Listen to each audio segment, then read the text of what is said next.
நாளும் கிருபையும் சமாதானம் உண்டாவதாக என்கிறதான அன்பின் வாழ்த்துக்களை இந்த வேளையிலும் தெரிவித்துக் கொண்டு, நம்முடைய பிதாவாகிய தேவன் ஒவ்வொரு வாரந்தோறும் நமக்கு 6வது வாரத்தில் இருக்கிறதான காரியங்களை தியானித்து நம்மத்திலே பகிர்ந்து கொள்ளும்படியாக கூட ஒரு கிருபையை தந்திருக்கிறார். அதன் அடிப்படையிலும் கூட நம்ம ஒரு சில அத்தியாயங்களை நம்ம தியானித்து கொண்டு வருகிறோம். இப்போ நம்ம பார்த்து கொண்டு இருக்கிறத பார்க்கும்போது 3வது அத்தியாயம். இந்த ஒரு 3வது அத்தியாயத்தை நம்ம கடந்த 2 வாரங்களாக ஆரம்பித்து இதோட 3வது வாரத்துக்குள்ளே நம்ம வந்திருக்கோம். இதனுடைய பக்கம் 91லிருந்து 196க்குள்ளே இருக்கிறதான காரியங்களை நாம் தியானித்து கொண்டு வருகிறோம் அப்படிங்கிறத கூட நம்ம பார்க்குறோம். அப்போ கடந்த 2 வாரங்களாக இந்த ஒரு விஷயத்தை எதிலிருந்து ஆரம்பித்தோம்னா, இந்த ஒரு பாடத்தினுடைய, அதாவது இந்த அத்தியாயத்தினுடைய தலைப்பு என்னன்னு சொல்லி பார்க்குறோம்னா, புது சிருஷ்டியினுடைய அழைப்பு அப்படிங்கிற ஒரு தலைப்பின் கீழே தான் சகோதரி இந்த ஒரு அத்தியாயத்தை எழுதியிருக்காங்க. அப்படி பார்க்கும் பொழுது இந்த புது சிருஷ்டியினுடைய அழைப்பு முதல்ல நம்ம என்ன படித்தோம்னு சொல்லி பார்க்கும்போது, ஒரு 2 வாரத்துக்கு முன்பாக இது ஒரு பொதுவான அழைப்பு அல்ல, ஆனால் உலகத்திலிருந்து கூட ஏற்கப்பட்ட ஒரு அழைப்பு தான், ஆனால் ஒரு பொதுவான அழைப்பு அல்ல அப்படிங்கிறத கூட பார்த்தோம். அழைக்கப்பட்டவர்கள் மட்டுமே தகுதியானவர்கள் அப்படிங்கிற ஒரு விஷயத்தை கூட பார்த்தோம். அப்படின்னா பழைய ஏற்பாட்டில் கூட இஸ்ரேல் ஜனங்கள் அழைக்கப்பட்டிருக்காங்களே அப்படிங்கிற காரியம் பார்க்கும் பொழுது அவர்கள் பரலோக வாய்ப்புக்கு என்ன பண்ணலைன்னா அழைக்கப்படலை அப்படிங்கிறத கூட நம்ம பார்த்தோம். அப்போ ஏன் இவ்வளவு தூரம் இஸ்ரேல் ஜனங்களுக்கு அந்த ஒரு வாய்ப்பு கிடைக்கலைன்னா, நம்ம சொல்லக்கூடிய காரியம் அவங்க ஒரு வணங்கா கழுத்துள்ளவர்களாக இருந்தாலும், ஆனால் அவர்கள் மத்தியில் வெளிப்பட்ட பழைய ஏற்பாட்டு விசுவாசிகள் இருக்காங்களே, அவங்களுக்கு இந்த ஒரு வாய்ப்பை கொடுத்துடலாமே அப்படிங்கிற ஒரு கேள்வி எழுப்பும் பொழுது நம்ம என்ன ஒரு காரியம் கண்டுபிடிச்சோம்னா, அதாவது கிறிஸ்து வெளிப்படுகிற வரையிலும் அந்த ஒரு பாக்கியம் அவர்களுக்கு கிடைக்காது அப்படிங்கிறத கூட பார்த்தோம். அப்போ பழைய ஏற்பாட்டு விசுவாசிகளுக்கு அந்த ஒரு பாக்கியம் கிடைக்கல அப்படின்னு சொல்லி பார்க்கும் பொழுது, கிறிஸ்துவனுடைய நாளிலே யார் இருந்தாங்கன்னு சொல்லி பார்க்குறோம்னா, யோவான் ஸ்நானகன் அப்படி இருந்தாங்க. அவங்களுக்கு ஏன் அந்த ஒரு வாய்ப்பு கிடைக்கலன்னு சொல்லி பார்க்கும்போது அதற்கு என்ன காரணம்னு சொல்லி கண்டுபிடிச்சோம்னா, புது சிருஷ்டியினுடைய உருவாக்கம் ஆண்டவராகிய இயேசு கிறிஸ்து தான். அவருடைய ஞானஸ்நானத்தில் ஆரம்பித்து எதில் முடியும்னு சொல்லி பார்க்கும்போது அவருடைய உயிர்த்தெழுதலில் தான் அந்த புது சிருஷ்டி உருவாகக்கூடிய காரியம். அதனால யாருக்கு அந்த ஒரு வாய்ப்பு கிடைக்கலன்னு சொல்லி பார்க்கும்போது, ஸ்திரீகளிடத்தில் பிறந்தவரில் மேன்மையாக எண்ணப்பட்ட யோவான் ஸ்நானகனுக்கு கூட அந்த வாய்ப்பு கிடைக்கல. அப்படின்னா இன்னொரு காரியம் கூட கண்டுபிடிச்சோம். அப்போ யோவான் ஸ்நானகனுக்கு அந்த ஒரு வாய்ப்பு இல்லைன்னா, ஞானஸ்நானம் எடுக்கும் பொழுது ஒரு புது சிருஷ்டி உருவாகுதுன்னா, சீஷர்களும் என்ன பண்ணாங்கன்னா, அதாவது அப்போஸ்தலர்களும் என்ன பண்ணாங்கன்னு சொல்லி பார்த்தோம்னா ஞானஸ்நானம் எடுத்தாங்க. அது எந்த வகையில் நமக்கு பொருள்படும்? ஏன்னா புது சிருஷ்டி உயிர்த்தெழுதல் வரைக்கும் அந்த ஒரு காரியம் நடைபெறாதுன்னா, ஆண்டவராகிய இயேசு கிறிஸ்து இன்னும் உயிர்த்து எழலையே அப்படிங்கிற ஒரு விஷயத்தை கூட நம்ம எந்த அடிப்படையில் பார்த்தோம்னா, பிதாவாகிய தேவனால் அது எவ்வாறாக எண்ணப்பட்டதுன்னு சொல்லி பார்க்கும்போது அது ஒரு தற்காலிகமான விஷயத்துக்குள்ளே எண்ணப்பட்டது அப்படிங்கிறத கூட பார்த்தோம். அப்போது ஏன் இந்த ஒரு விஷயத்தை கூட நம்ம மேன்மையானவர்களுக்கு கொடுக்கலாமே அப்படிங்கிற ஒரு கேள்வி எழுப்பும் பொழுது தேவன் அந்த ஒரு வசனங்களை சுட்டி காட்டினாங்க. என்னன்னு சொல்லி பார்க்கும்போது, மாம்சமான எவனும் தேவனுக்கு முன்பாக என்ன பண்ணக்கூடாதுன்னா மேன்மை பாராட்டபடிக்கு அப்படி செய்தார் அப்படிங்கிற காரியத்தை கூட பார்த்தோம். அப்போது மேன்மையானவர்களை தெரிந்து கொள்ளலை, ஏன் பலவீனமானவர்களை தேவன் தெரிந்து கொள்கிறார்னு சொல்லி பார்க்கும்போது அவர்களை வைத்து 2 பிரதான பாடங்கள் என்ன பண்ண போறாருன்னா ராஜ்யத்தில் மேற்கொள் கொள்ள போகிறார். அந்த ஒரு விஷயம் என்னன்னு சொல்லி பார்க்கும்போது, ஒன்று விழுந்து போன தேவதூதர்களுக்கு, இன்னொரு காரியம் என்னன்னு சொல்லி பார்க்குறோம்னா, அதாவது மேன்மை உள்ளவர்கள் அங்கே தெரிஞ்சுக்கிறணும், பலவீனமான ஒன்றுமில்லாத பாத்திரங்களிடத்தில் தேவனுடைய வார்த்தை எவ்வளவாக செயல்பட்டதுங்கிற அந்த ஒரு விஷயத்துக்கு நேராக அவங்க கடந்து போகணுங்கிறதுக்காகவே பலவீனமானவர்களை தேவன் தெரிந்து கொண்டார். அப்போ இந்த பலவீனமானவர்களுக்கு என்ன ஒரு விஷயம் வர்றதுக்கு வாய்ப்பு இருக்குன்னா, நம்ம பலவீனமானவர்கள், நம்ம ஒன்றுமில்லாதவர்கள் அப்படிங்கிற ஒரு விஷயத்துக்குள்ள என்ன பண்ணிடக்கூடாதுன்னா போயிடக்கூடாது. காரணம், தேவனுடைய வசனம் பார்க்கும் பொழுது நீங்கள் ராஜரீக ஆசாரிய கூட்டமாகவும், அதுக்கு மட்டும் இல்லை திவ்ய சுபாவத்துக்கு நீங்கள் என்ன பண்ணப்பட்டிருக்கீங்கன்னா அழைக்கப்பட்டிருக்கீங்க அப்படிங்கிறதான வாக்குத்தத்தம்லாம் இருக்கிறதுனால தேவன் இவர்கள் மத்தியிலிருந்து என்ன ஒரு காரியத்தை எதிர்பார்க்கிறார் அப்படின்னு சொல்லி பார்க்கும்போது 3 நிபந்தனை குணலட்சணங்களை தேவன் எதிர்பார்க்கிறார். அதில் ஒன்று என்னன்னு சொல்லி பார்க்குறோம்னா, போராட்ட குணம். எது வரைக்கும் அப்படின்னு சொல்லி பார்க்கும்போது அவருடைய மரணம் வரைக்கும் என்ன இருக்குன்னு சொல்லி பார்க்கும்போது போராட்ட குணம். இரட்சகர் மாதிரியே அவங்க சிலுவையினுடைய மரண பரியந்தம் என்ன பண்ணணும்னா தங்களை முற்றிலுமாக தாழ்த்தி அந்த ஒரு போராட்ட குணத்துக்குள்ளே கடந்து செல்லணும் அப்படிங்கிறத கூட பார்த்தோம். அதுக்கப்புறம் என்ன ஒரு மற்ற ஒரு நிபந்தனை குணலட்சணம் என்னன்னு சொல்லி பார்க்கும் பொழுது அவங்க சுயாதீனர் அப்படிங்கிற ஒரு விஷயத்தை கூட கண்டுபிடிச்சோம். சுயாதீனர், அதே நேரத்தில் அவங்க எந்த ஒரு விஷயத்துக்கும் அடிமைப்படலை. அப்போ சுயாதீனத்தை வைத்து அவங்க என்ன பண்ணணும் பார்க்கும்போது தாங்களே என்ன பண்ணணும்னு சொல்லி பார்க்கும்போது முன்வந்து தேவனுக்கு பிரியமான காரியங்களை இயேசு கிறிஸ்து செய்தது போல நியாயமான காரியங்களை, இந்த பூமிக்குரிய காரியங்களை விட்டு தேவனுக்காக என்ன பண்ணணும்னு சொல்லி பார்க்குறோம்னா அந்த சுயாதீனத்தை வைத்து அவங்க பலி செலுத்தக்கூடிய விஷயத்தை கூட தேவன் நிபந்தனை குணலட்சணமாக எதிர்பார்க்கிறார் அப்படிங்கிற ஒரு காரியத்தை கூட பார்த்தோம். அதனை தொடர்ந்து என்ன பார்த்தோம்னு சொல்லி பார்க்குறோம்னா, அப்புறம் இவங்க யாருடைய பிரதிநிதியாக இருக்காங்கன்னா அதற்கு முன்னாடி என்ன பார்த்தோம்னா தேவனுடைய பிரதிநிதியாக எல்லா இடத்துலையும் இருக்கணும் அப்படிங்கிற ஒரு விஷயத்தை பார்த்தோம். அப்போது இந்த ஒரு அழைப்புக்கான விஷயம் எப்பொழுது முடிவடைகிறது அப்படின்னு சொல்லி பார்க்கும்போது 1881 முடிவடைகிறது. இரட்சகராகிய இயேசு கிறிஸ்துனுடைய ஞானஸ்தானத்திலிருந்து ஆரம்பித்து இந்த புது சிஷ்யனுடைய அழைப்பு 1881 முடிவடைகிறது அப்படிங்கிறத கூட நம்ம என்ன பண்ணோம்னா பார்த்தோம். இப்போ அழைப்பு முடிந்துருச்சுன்னா நம்மளுடைய காரியம் எப்படி அப்படின்னு சொல்லி பார்க்கும்போது நம்ம அழைப்புக்குள்ளே வரல, அழைப்பை விட்டவர்களுடைய வாய்ப்பை பெற்றுக்கொண்டு என்ன பண்ணியிருக்கோம்னா வந்திருக்கிறோம் அப்படிங்கிற விஷயத்தை கூட நம்ம பார்த்தோம். அதுக்கு அடுத்த வாரம் என்னன்னு சொல்லி பார்த்தோம்னா இந்த ஒரு அழைப்புக்குள்ளே வந்தவங்களுக்கு என்ன ஒரு விஷயம் தேவைப்படுதுன்னா ஞானம் தேவைப்படுது, அதே நேரத்தில் நீதி தேவைப்படுது, பரிசுத்தம் தேவைப்படுது, மீட்பு தேவைப்படுகிறது. ஏன்னா இவங்க பூமியிலிருந்து எடுக்கக்கூடிய பலவீனவர்களாக இருக்காங்க. அப்போ இத்தனை காரியங்களையும் வழிநடத்துறதுக்கு இவங்களுக்கு ஒவ்வொரு காரியத்திலையும் யாரை வைக்கிறார்னா தேவன் ஆண்டவராகிய இயேசு கிறிஸ்துவை கொண்டு வைக்கிறார். அப்போது ஆண்டவராகிய இயேசு கிறிஸ்து இவர்களுக்கு ஞானமாக வேண்டுமா அப்படிங்கிற ஒரு அடுத்த வாரத்தில், அதாவது கடந்த வாரம் நம்ம என்ன பண்ணோம்னா ஆரம்பித்தோம். அதில் கூட நம்ம என்ன பார்த்தோம்னா ஞானம்னா என்ன அப்படிங்கிறத கண்டுபிடிச்சோம்.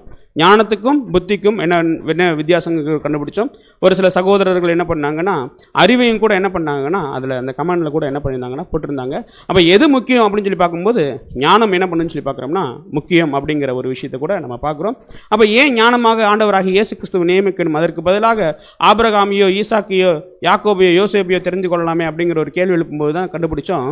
பரிபூர்ணமான ஏவாளை என்ன பண்ணாங்கன்னா இந்த ஞானத்தை தேடி கண்டுபிடிக்கிற விஷயத்தில் மிகப்பெரிய ஒரு வஞ்சனைக்குள்ளே போனாங்க அப்படிங்கிற விஷயத்தை கூட கண்டுபிடிச்சோம். அப்படின்னா அப்போ பரிபூர்ணமுள்ள ஒரு ஏவாளே ஒரு ஞானத்தை தேடக்கூடிய விஷயத்தில் ஒரு வஞ்சனைக்குள்ளே போகிறாங்கன்னா நம்ம பரிபூர்ணம் உள்ளவர்கள் அல்ல, பரிபூர்ணத்தை நோக்கி என்ன பண்ணிக்கிட்டு இருக்கோம்னா வளர்ந்து போயிட்டு இருக்கோம். இப்பொழுது நம்மளுடைய நிலை எப்படி இருக்குன்னு பார்க்கும்போது அபூர்ணத்தில் இருக்குது. அப்போ அபூர்ணத்தில் இருக்கிறவங்களுக்கு கண்டிப்பாக ஒரு ஆலோசகர் தேவை. அந்த ஆலோசகரை யாரை நியமிக்கிறாருன்னா நம்முடைய ஆண்டவராகிய இயேசு கிறிஸ்துவை தேவன் நியமிக்கிறார். அது மட்டும் இல்லை, இப்போது இந்த ஒரு புது சிருஷ்டிக்கு ஞானம் தேவை. அந்த ஞானம் தேவைன்னா எந்த விதமான ஞானம் தேவை? உலகத்திலிருந்து வரக்கூடிய ஞானமா அல்லது பரத்திலிருந்து வரக்கூடிய ஞானமான்னு சொல்லி பார்க்கும்போது பரத்திலிருந்து வரக்கூடிய ஞானம் தான் அதற்கு என்னன்னு சொல்லி பார்க்குறோம்னா மிக மிக தேவை அப்படிங்கிற விஷயத்தை கூட பார்த்தோம். அப்போ பரத்திலிருந்து வரக்கூடிய ஞானம் எவ்வாறாக இருக்குங்கிறத யாக்கோபு 3:17 என்ன பண்ணோம்னா ஒவ்வொரு காரியமாக நம்ம என்ன பண்ணோம்னா பார்த்தோம். அப்போ அதனை தொடர்ந்து என்ன ஒரு விஷயம் சொல்லி பார்த்தோம்னு சொல்லி பார்க்கும்போது நீதிமானாக ஆக்கக்கூடிய விஷயத்துக்கு நேராக என்ன பண்ணோம்னா கடந்து போகணும். அப்போது நீதிமானாக ஆக்கக்கூடிய காரியத்தில் என்ன ஒரு விஷயம் செயல்படுது அப்படின்னு சொல்லி பார்க்கும்போது அந்த நீதிமானுக்கே என்ன இருக்குன்னா அந்த நீதி அப்படி, அதாவது நீதிமான் ஆக்கப்படுதலுங்கிற ஒரு வார்த்தைக்கே என்ன இருக்குன்னா ஒரு ஆழமான அர்த்தம் இருக்கிறத கண்டுபிடிச்சோம். அது என்ன அர்த்தம் சொல்லி பார்க்கும்போது நீதிமான் ஆக்கப்படுதலுங்கிறதுக்குள்ள என்ன இருக்குன்னா நியாயம் இருக்கு. அது மட்டும் இல்லை, ஏற்கனவே நீதிமானாக இருந்து நீதியிலிருந்து விலகி தூரத்தில் போனவங்களை மீண்டுமாக அந்த ஒரு விஷயத்துக்குள்ளே கொண்டு வர்றதுக்கு பேர் தான் என்னன்னு சொல்லி பார்க்குறோம்னா நீதிமானாக ஆக்கப்படுதல் அப்படிங்கிற ஒரு விஷயம். அப்போ இந்த ஒரு நீதிமான ஆக்கப்படக்கூடிய விஷயம் எப்போ இருந்து தேவைப்பட்டுச்சு அப்படின்னு சொல்லி பார்க்கும்போது ஆதாம் என்ன பண்ணுறாருன்னா அந்த ஜீவ விருட்சத்தினுடைய கனியை, அதாவது கீழ்ப்படிதல் அப்படிங்கிற ஒரு விஷயத்தை விட்டு கீழ்ப்படியாமைக்குள்ளே போகும் பொழுது அங்கேருந்து என்ன ஒரு காரியம் ஆரம்பிக்குது அப்படின்னு சொல்லி பார்க்குறோம்னா நீதிமான் ஆக்கப்படுதல் அப்படிங்கிற ஒரு காரியம் தேவைப்படுகிறது. அப்படின்னா ஆதாம் செஞ்ச தவறுக்கு இந்த ஒட்டுமொத்த உலகமும் இன்னைக்கு அநீதிமானாக ஆயிடுச்சே அப்படிங்கிற ஒரு விஷயம் வருது. அது மட்டும் இல்லை, நாளைக்கு உலக ஜனங்களே ஆதாமுக்கு கொடுத்த மாதிரி எங்களுக்கு ஒரு பழம் கொடுங்க, நாங்கள் சாப்பிடாம பாதுகாத்து வைக்கிறோம் சொல்லும்போது தான் அதற்கு தேவன் சார்பாக என்ன ஒரு பதிலை பார்த்தோம்னா ஆதாமே உங்களுடைய பிரதிநிதியாகி ஆதாமே ஒரு 100 கிலோமீட்டர் போடாருன்னா நீங்கள் எண்ணிக்கை இல்லாத கிலோமீட்டருக்கு என்ன பண்ணுறீங்க போயிடுவீங்கிறது தேவனுடைய ஞானமாக இருக்குது. அதுக்கு தான் ஒரு உதாரணம் கூட பார்த்தோம். ஒரு பானை சோத்துக்கு ஒரு சோறு பதம் அப்படிங்கிற ஒரு விஷயத்தினுடைய இதில் பார்த்தோம். இப்போ மீண்டுமாக இவங்கெல்லாம் நீதிமானாக ஆகிறதுக்கு, அதாவது நீதிமானாக்கப்படுதலுக்கு வாய்ப்பே இல்லையா அப்படிங்கிற போது தான் தேவனுடைய திட்டத்தில் ஒரு வழி உண்டு. அது யாருன்னு சொல்லி பார்க்கும்போது நம்முடைய இரட்சகராகிய இயேசு கிறிஸ்து அப்படிங்கிறத கூட நம்ம கண்டுபிடிச்சோம். இப்போ நீதிமான் ஆக்கப்படணும், எல்லாரும் நீதிமான் ஆக்கப்படணும், ஒட்டுமொத்த உலக ஜனமே நீதிமான் ஆக்கப்படணும்னா உண்மையான நீதிமான் ஆக்கப்படுதல் எப்போ தான் நடக்குது அப்படின்னு சொல்லி பார்க்கும்போது 1000 வருட அரசாட்சியில். அப்போ 1000 வருட அரசாட்சியில் அந்த ஜனங்கள் என்ன மாதிரி அந்த நீதிமான் ஆகிறதுக்கு காண்பிக்கணும் அப்படின்னு சொல்லி பார்க்கும்போது முதல்ல இரட்சகராகி இயேசு கிறிஸ்து என்ன பண்ணணும்னா விசுவாசிக்கணும். அதற்கப்புறம் என்ன பண்ணணும்னு சொல்லி பார்க்கும்போது கிரிகை செய்யணும். அந்த கிரிகை கூட வெளி தோற்றமாக இருக்கக்கூடாது. அவங்களுடைய இருதயத்தளவில் என்ன பண்ணணும்னா கிரிகை செய்யணும். கிரிகை செய்து கடைசி முடிவில் தான் என்ன கிடைக்குதுன்னு சொல்லி பார்க்கும்போது நீதிமானாக ஆக்கப்படுதல் அப்படிங்கிற ஒரு விஷயம் கிடைக்குது. அப்போது 1000 வருட அரசாட்சியில் தான் எது நடக்க போகுதுன்னு சொல்லி பார்க்குறோம்னா நீதிமான் ஆக்கப்படுதல் அப்படிங்கிற ஒரு காரியம் நடக்க போகுதுன்னா இன்னைக்கு இந்த உலகத்திலிருந்து வந்தது தான் யாரும் சொல்லி பார்க்குறோம்னா இந்த திருச்சபை. அப்புறம் இவங்களுக்கு எப்படி அந்த ஒரு காரியம், ஏன்னா திருச்சபை என்ன சொல்லிக்கிட்டு இருக்குன்னா நீதிமான் அப்படின்னு என்ன பண்ணிக்கிட்டு இருக்கோம்னா நம்ம சொல்லிக்கிட்டு இருக்கோம். அப்போ அதனுடைய காரியம் பார்க்கும் பொழுது கூட உண்மை நீதிமான் ஆக்கப்படுதல் 1000 வருட அரசாட்சியில் தான் நடக்கப்படுதுன்னா அப்போ இப்போ இருப்பவர்கள் என்னன்னு சொல்லி பார்க்குறோம்னா தேவனுடைய நீதியினால, தேவன் கொடுத்த அந்த கடன் கொடுத்த அந்த நீதியினால நம்ம என்ன பண்ணப்படுறோம்னா நீதிமானாக எண்ணப்படுகிறோம் அப்படிங்கிறத பார்த்தோம். அப்போ இந்த நீதிமானாக எண்ணப்படுகிறது எப்பொழுது அந்த ஒரு நிறைவுக்கு வரும், அல்லது அதனுடைய பரிசை எப்போ பெற்றுக்கொள்வாங்க அப்படிங்கிற விஷயம் வரும் பொழுது அவர்களுடைய உயிர்த்த எழுதலில் தான் தெரியும். என்னன்னு சொல்லி பார்க்குறோம்னா, அவர்கள் இந்த பூமியில் வாழ்ந்த வாழ்க்கையினுடைய நீதிக்குண்டான பரிசு என்ன பண்ணப்படும்னா கொடுக்கப்படுங்கிறத வெளிப்படுத்தின விசேஷத்தினுடைய வசனங்களை வைத்து நம்ம என்ன பண்ணோம்னா பார்த்தோம். அப்போ இப்போ யாருமே என்ன பண்ணுறாங்கன்னா நீதிமான் அல்ல, நீதிமானாக அவங்க என்ன பண்ணுறாங்கன்னா எண்ணப்படுறாங்க அப்படிங்கிற ஒரு விஷயம். அப்போ இந்த நீதிமானாக எண்ணப்படுறவங்க நீதிமானாக ஆக்கப்படுறதுக்கு என்ன செய்யணும் அப்படின்னு சொல்லி பார்க்கும் பொழுது தங்களுக்கு கொடுத்த அந்த விஷயத்தில் தொடர்ந்து கிரிகையில் என்ன பண்ணணும்னா செயல்படுத்தணும். இன்னும் பார்க்கும் பொழுது வஸ்திரத்தை கரைபடாமல் என்ன பண்ணணும்னா தொடர்ந்து அதனுடைய கிரிகைகளை செயல்படுத்த வேண்டும்ங்கிற ஒரு காரியத்தை கூட நம்ம கடந்த வாரத்தில் நம்ம என்ன பண்ணோம்னா பார்த்தோம். அப்புறம் பார்த்துட்டு அந்த பாடத்தினுடைய முடிவில் என்ன ஒரு கேள்வி வச்சோம்னா, அதாவது இப்போ நம்ம எவ்வாறாக நீதிமான் ஆக்கப்படுறோம் அப்படின்னு சொல்லி பார்க்கும் பொழுது எந்த எந்த அடிப்படையில் நம்ம நீதிமான் ஆக்கப்படுகிறோம்? விசுவாசத்தினாலே நீதிமான் ஆக்கப்படுகிறோம் அப்படிங்கிற ஒரு வசனத்தை முன்வைத்து நம்ம கடந்த வாரம் முடித்தோம்.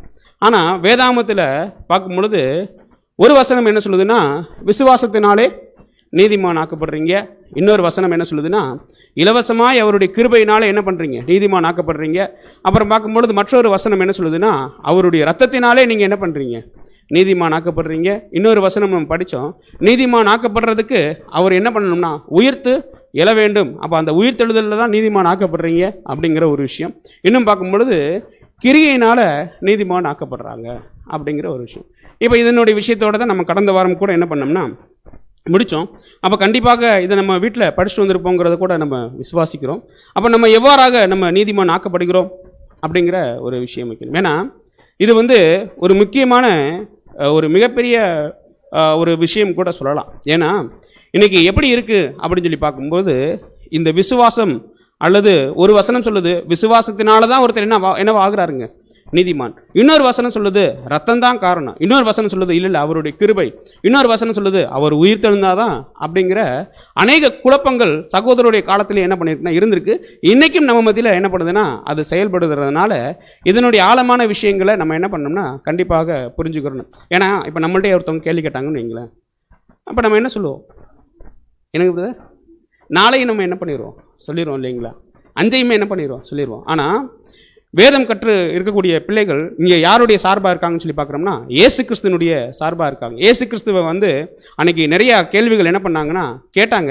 அதே நேரத்தில் கேள்வி கேட்பதற்கும் என்ன பண்ணாங்கன்னா யோசித்தாங்க. அதே நிலைமையில தான் யார் இருக்கணும்னா இன்னைக்கு இருக்கக்கூடிய வேதமானவர்கள் அல்லது இன்னைக்கு 7ஆம் கால சபையில் இருக்கக்கூடிய நமக்கும் அப்படிப்பட்டதான வேதத்தினுடைய அறிவு நமக்கு என்ன பண்ணியிருக்கணும்னா கண்டிப்பாக தெரிந்திருக்கணும் அப்படிங்கிற ஒரு விஷயத்தில் தான் நம்ம என்ன பண்ண போகிறோம்னா பார்க்க போகிறோம்.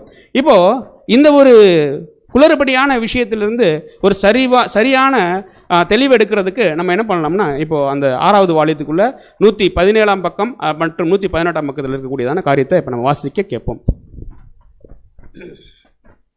நம்முடைய நீதிமானாக்கப்படுதலுக்கு உண்டான காரணம் அல்லது நிலை. பக்கம் 117 118.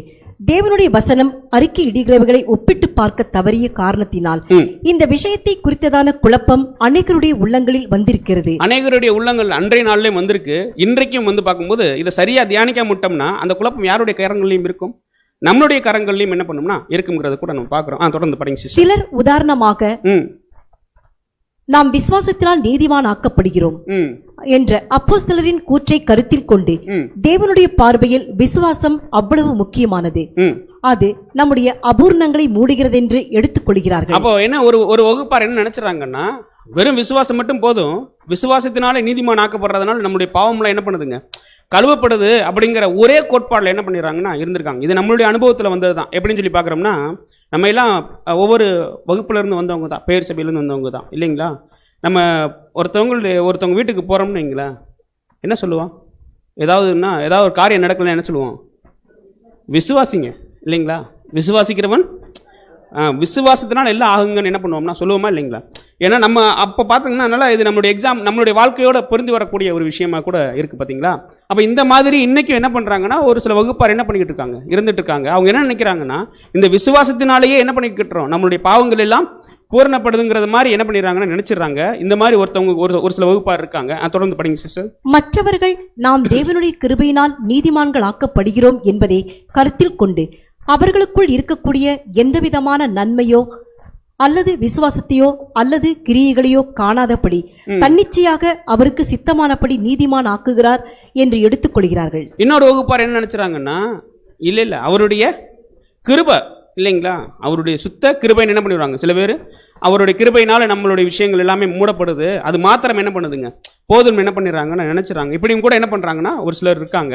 தொடர்ந்து படிங்க சிஸ்டர். இன்னும் மற்றவர்கள் அவருடைய இரத்தத்தினால் நீதிமான்கள் ஆக்கப்படுகிறோம் என்ற வேதாகமத்தின் கருத்தை மனதில் வைத்து மனிதர்களின் விசுவாசம் கீழ்ப்படிதல் எப்படிப்பட்டதாக இருந்த போதிலும் கிறிஸ்துவின் மரணம் எல்லா மனிதருக்கும் நீதிமான்கள் ஆக்குதலை உண்டு பண்ணிற்று என்று எண்ணுகிறார்கள். ஒரு சிலர் என்ன பண்ணிட்டாங்கன்னா, ரத்தம் இல்லைங்களா, கிறிஸ்துவனுடைய ரத்தம், அதை தொடர்ந்து வரக்கூடிய அந்த உயிர்த்தல். இப்போ பார்த்தீங்கன்னா நம்மளும் கூட சொல்லியிருக்கோம், ரத்தம் ஜெயம் இல்லைங்களா. நம்ம ஒரு விஷயத்துக்கு போகிறோம்னு வைங்களேன், என்ன சொல்லுவோம், ரத்தம் ஜெயம் இல்லைங்களா. இந்த மாதிரி கூட என்ன பண்றாங்கன்னா ஒரு சில வகுப்பார் இருக்காங்க. தொடர்ந்து படிங்க சிஸ்டர். மேலும் இன்னும் சிலர் கிறிஸ்து நாம் நீதிமான்கள் ஆக்கப்படுவதற்காக எழுப்பப்பட்டும் இருக்கிறார் என்ற வேதாகமத்தின் அறிக்கையை எடுத்துக் கொள்கிறார்கள். இது கூட வந்து பார்த்தீங்கன்னா சமீப காலங்களில் ரொம்ப பிரபலமான ஒரு ஒன்று தான். என்னன்னு சொல்லி பார்க்குறோம்னா, என்ன பாவம் வேணாலும் என்ன பண்ணிக்கலாம். அவர் என்ன பண்ணிட்டாருங்க, நம்மளுடைய பாவத்துக்காக மரித்து மரணத்தை என்ன பண்ணிட்டாருங்க ஜெயம் கொண்டதுனால நமக்கு இனிமே பாவம் பண்ணாலும் கணக்கு இல்லை, பாவம் பண்ணாட்டினாலும் கணக்கு இல்லை. நிறைய வாட்ஸ்அப்பில் கூட வீடியோஸ்லாம் என்ன பண்ணாங்கன்னா நம்மளுடைய சகோதரர்கள் வெளியிட்டிருந்தாங்க. அப்போது பார்க்கும்போது இவங்களுடைய இது என்னன்னு சொல்லி பார்த்தோம்னா, இயேசு கிறிஸ்து உயிர் தெழுந்துட்டார்ல, மரணத்தை என்ன பண்ணிட்டாருங்க ஜெயமாக விழுங்கிட்டாரு. அதனால வந்து நம்மளுடைய எப்படி வேணாலும் என்ன பண்ணிக்கலாம் இருக்கலாம்ங்கிற ஒரு வகுப்பார் கூட இன்னைக்கும் என்ன பண்றாங்கன்னா இருக்காங்க. தொடர்ந்து படிங்க சிஸ்டர். மேலும் இதனால் கிறிஸ்துவின் உயிர்த்தெழுதல் மூலமாக நீதிமானாக்கப்படுதல் நமக்கு வருகிறது என்று கூறுகிறார்கள். இன்னும் சிலர் கிரியைகளினால் ஒரு மனிதன் நீதிமான் ஆக்கப்படுகிறான் என்ற வேதாகம கூற்றை எடுத்துக்கொண்டு தேவனோடு நாம் நன்மதிப்பை பெறுவதும் பெறாததும் நாம் சொன்னதும் செய்ததுமான நம்முடைய கிரியைகளை தீர்மானிக்கின்றன என்று கூறுகிறார்கள். அப்போ இதை கூட என்ன அடிப்படையில் செய்யறாங்கன்னா, இயேசு கிறிஸ்து என்ன பண்ணாருன்னா நன்மை செய்கிறவராகவே என்ன பண்ணாருங்க சுற்றி திரிந்தார் அப்படிங்கிற ஒரு விஷயம். இதெல்லாம் என்ன பண்ணாங்கன்னா கோத்துரு பண்ணிட்டு ஸ்கூல் கட்டுறது, காலேஜ் கட்டுறது, இந்த மாதிரி விஷயங்கள் நல்லதை என்ன பண்ணலாம்னா கிரிகை மூலமா செஞ்சிட்டோம்னா அதனாலே நமக்கு என்ன இருக்குன்னு சொல்லி பார்க்கும்போது பரலோகம் போறதுக்கு வாய்ப்பு உண்டாயிருக்குன்னு சொல்லிட்டு என்ன பண்ணாங்கன்னா, இப்போ ஆளாளுக்கு என்ன பண்ணிட்டு இருக்காங்கன்னா ஒரு விதமான குழப்பத்தில் தான் என்ன பண்ணிட்டு இருக்காங்கன்னா இருக்கு. இந்த ஒரு காரியமே என்ன பண்ணுதுன்னு சொல்லி பார்க்கும்போது ஒரு சில குழப்பம் வரக்கூடியதான காரியமாக இருக்குன்னு சொல்லிட்டு இது தொடர்ந்து வரக்கூடிய பக்கங்களை படிச்சு பார்த்தோம்னா சகோதரர் என்ன எழுதுறாருன்னா, இந்த 5 விஷயமே ஒரு பில்டிங்க்கு மேல் நின்று பார்த்தா எப்படி தெரியுமோ அதே மாதிரி தான். ஒரு பில்டிங் மேலே நின்றுட்டு அந்த பில்டிங்கை சுற்றி பார்த்தோம்னா அந்த 5 காரியமே என்ன பண்ணுன்னு சொல்லி பார்க்குறோம்னா அதுக்குள்ளே விடுங்க. அதாவது அந்த பில்டிங்கை வந்து தனியாக நம்ம என்ன பண்ண முடியாதுன்னா பிரிக்க முடியாது. உள்ளே இருக்கக்கூடிய ரூமு, டோரு இது தனித்தனியாக பிரிக்க முடியுமானா பிரிக்க முடியாது இல்லைங்களா. அந்த மாதிரி தான் இந்த 5 காரியமே என்ன இருக்குன்னா ஒன்னோடு ஒன்றா இருக்குது இல்லைங்களா. இப்போ அதே கேள்வியை நம்ம என்ன பண்ணலாம்னா இப்போ கொஞ்சம் ஆராய்ச்சிக்குள்ளே போகலாம். இன்னைக்கு இந்த ஒட்டுமொத்த உலகமே எப்படி இருக்குன்னு சொல்லி பார்க்குறோம்னா மிகப்பெரிய ஒரு குழப்பத்துக்குள்ளே தான் என்ன பண்ணுறாங்கன்னா இருக்காங்க. ஆனால் நமக்கு தெளிவான ஒரு காரணம் நம்ம கண்டுபிடிக்கணும் இல்லைங்களா. அது கூட நம்ம சகோதரருடைய விஷயங்களுக்கு நேரம் என்ன பண்ணலாம்னா போகலாம். இப்போ அடுத்து தொடர்ந்து சகோதரர் என்ன சொல்கிறாருன்னா, இந்த ஒரு பில்டிங் மாதிரி எந்த மூலையிலேருந்து சுற்றி பார்த்தாலும் அந்த ஒரு பில்டிங் என்ன பண்ணாதுன்னா மாறாது அப்படிங்கிற ஒரு விஷயம் இல்லைங்களா. இப்போ முதல் காரியம் நம்ம என்ன பண்ணலாம்னா எடுத்து இப்போ ஆராயலாம். இப்போ ஒரு வசனம் சொல்லுது, என்ன சொல்லுதுன்னு பார்க்கும்போது, இலவசமாக அவருடைய கிருபையினாலே நீங்கள் என்ன பண்ணீங்க நீதிமான் ஆக்கப்பட்டிருக்கீங்க அப்படின்ட்டு. இதை எப்படி புரிஞ்சுக்கலாம்?